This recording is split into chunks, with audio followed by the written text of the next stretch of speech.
Vous savez ce vieux cliché de film où t'as le perso qui doit filmer un truc super important et qu'oublie d'appuyer sur REC? Bah c'est ce qui vient de m'arriver.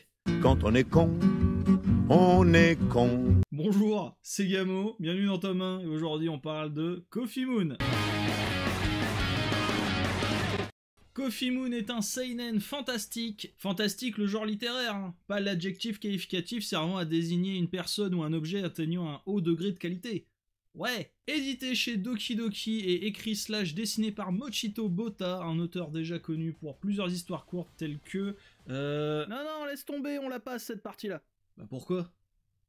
Ah! Alors mon défi dans cette vidéo, ça va être de vous expliquer un peu tout le schmilblick de façon à peu près compréhensible, et aussi de vous retransmettre tout le mood, toute l'ambiance qui a été mise sur ce manga. L'histoire tournera donc autour du personnage de Pieta, une adolescente qui revit en boucle le jour de son anniversaire. Et Pieta, elle est à la cool, hein. Elle se satisfait très bien de cette nouvelle routine, jusqu'à ce qu'un événement inattendu arrive, c'est-à-dire que Danae, sa camarade de classe, prennent elle aussi conscience qu'ils sont dans une boucle temporelle et donc conservent ses souvenirs. Leur nouvel objectif sera donc de trouver un moyen de briser cette boucle et de littéralement atteindre demain. Ce premier tome est très intéressant parce qu'il prend le temps de poser son ambiance, son contexte et de développer une partie de son personnage principal avant de rentrer dans les vraies dingueries du récit. Et surtout, on a un manga où la boucle temporelle n'est pas juste un effet de style ou un gimmick, c'est un outil de fond qui sert à développer et à définir la psyché de son personnage principal. C'est la différence par exemple entre, je sais pas moi, Re:Zero et Steins Gate. Et dans cette optique, l'auteur a été intelligent de ne pas nous montrer le début de la boucle,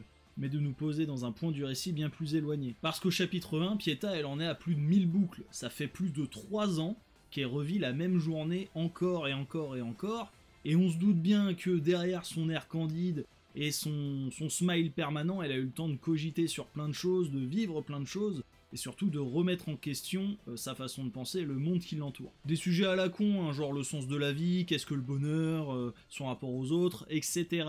Et c'est d'ailleurs un événement qui est survenu lors de ces nombreuses boucles qui l'a convaincu que s'enfermer dans cette routine, c'était la meilleure chose à faire pour rester dans le meilleur des mondes. Et ce n'est qu'après que Danae, avec ce regard extérieur, l'ait rejointe, qu'ils vont commencer à chercher une échappatoire.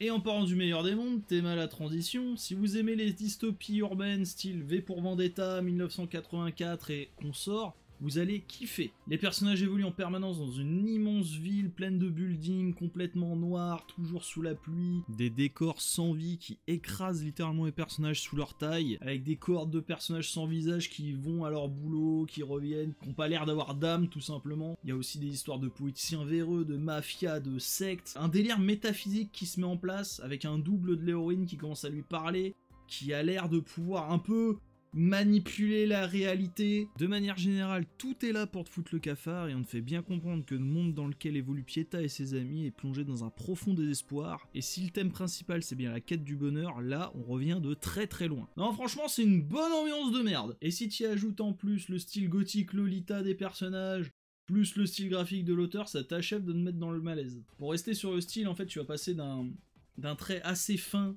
assez délicat dans les scènes posées, à quelque chose de bien plus gras, bien plus chaotique, avec des expressions très marquées, qui déforment presque les visages dans les scènes de tension. Et derrière ce dessin qui peut sembler simpliste à première vue, on peut remarquer un énorme travail sur les noirs et les ombres, qui marche super bien pour marquer les changements d'ambiance. Par exemple, à la dernière scène du tome, tu sens toute la tension dramatique de la scène, non franchement ça déchire. Et ce qui résulte de ça, c'est que t'es toujours dans un genre de vallée dérangeante entre deux styles graphiques, deux styles de narration, et même si c'est malaisant, tu peux pas t'empêcher de tourner les pages en fait. Non vraiment on se croirait dans Steins Gate.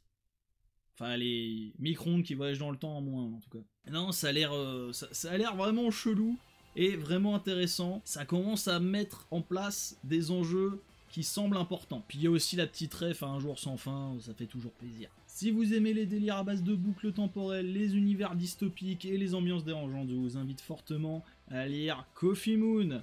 N'oubliez pas l'abonnement, la cloche, le Twitter, le Twitch, le Discord, tout le bordel, vous connaissez les bails. C'était Gamo, des bisous, ciao!